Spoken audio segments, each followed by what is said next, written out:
লিল্লাহে তাকবীর, লিল্লাহে তাকবীর।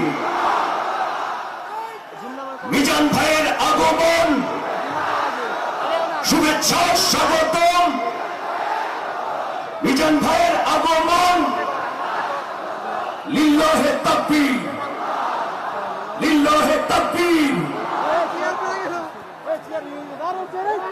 সম্মানিত হাজির, আমাদের কাঙ্ক্ষিত মেহমান উপস্থিত হয়েছেন।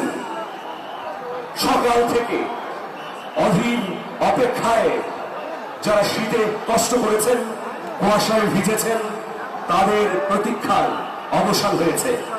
উপস্থিত হয়েছেন বিশ্বের অন্যতম প্রভাবশালী ইসলামী বক্তা, তাফসীরুল মাহফিলের পাঞ্জেরি, তরুণ প্রজন্মের নতিজা হযরত ডক্টর মিজানুর রহমান আজহারী হাফিজাহুল্লাহ। আমরা আরেকবার একটু তাকবীর দেব। নারায়ে তাকবীর।